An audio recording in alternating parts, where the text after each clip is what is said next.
A popular new format to record and distribute your video in is stereoscopic 3D. Now, this is 3D footage that requires special glasses to view. And sometimes it requires a special disc player and a special TV, too. Vegas can work with video shot in 3D, and the results can be pretty dazzling. We have a 3D shot here that was shot in MVC. That is a multi-view camera codec or a multi-view video codec, shot on a 3D camcorder. And I will drag it now to my timeline. Now, when I add it to my timeline, you see that the video comes in on two separate tracks. That is the left eye and the right eye on two separate video tracks. So we're going to want to combine those. We're also going to want to put the program into 3D editing mode. So to put the program into 3D editing mode, we'll go up here to our video properties on our preview screen.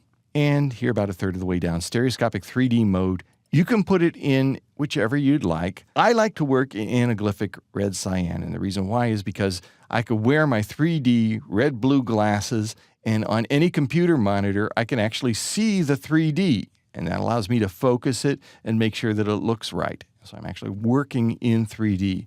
You can use whichever mode you want. A lot of these will actually hide the 3D so you can concentrate on editing the movie, but I like to work in the 3D in this particular case so I can actually see the 3D. So we will click OK, and we're now in 3D mode.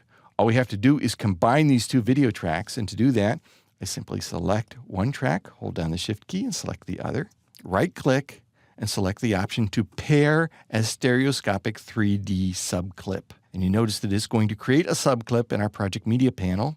There it is, our 3D subclip. And if you look in the preview panel, you will see the 3D movie of our train passing. I'm going to move the playhead back to the beginning here. If you're wearing your red and blue glasses, you're seeing 3D too. It is kind of amazing. I'm seeing real depth here, even on my computer monitor. So I didn't need any special equipment other than the glasses to see this 3D. Now, some forms of 3D, you need a special viewer, a special television, or a special monitor of some sort, and a special player to see it. The nice thing about anaglyphic, which is the red and blue, is that you can show it on virtually any equipment. You can put it up on YouTube, and somebody wearing 3D glasses can view it. Once you've edited your 3D movie here, and again, you can put it into a mode where you're not actually seeing 3D if you want, so you can concentrate on editing, and you can do that by selecting one of these blend modes.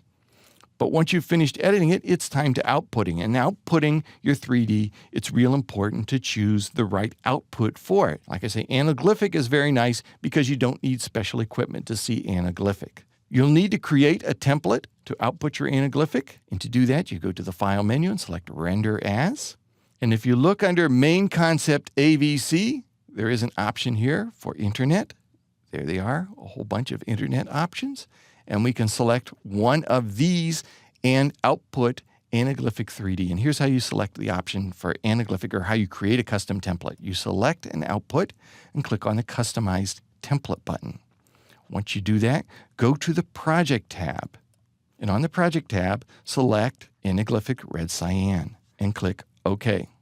And you can see that now we have sort of an altered, customized template that will output our anaglyphic red-blue version of what you're seeing, exactly how you see it in the preview panel right now. Now, there are other views to send your video out as. And if you're using more sophisticated equipment, say a 3D TV, a 3D disc player, you can use this option down here in Sony's AVC MVC. The MVC stands for Multi-View Video Codec, and it is designed to carry 3D information. And there it is. You can see down at the bottom we have options for sending out 1280 by 720 or 1920 by 1080 3D video in the MVC codec.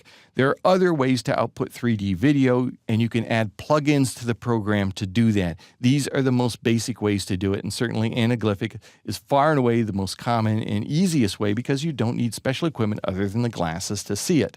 3D is a lot of fun, and Vegas makes it pretty easy to work with. In fact, most of the workflow isn't all that different than working with regular 2D video. Outputting can be a bit more challenging, and there's full support for anaglyphic and multi-view video both in Vegas and DVD Architect. And although there are more advanced outputs that require some additional plugins, at the very least, anaglyphic video is probably fairly simple to produce and easy to distribute. And if you forgive the pun, 3D can bring a whole new dimension to your movie making.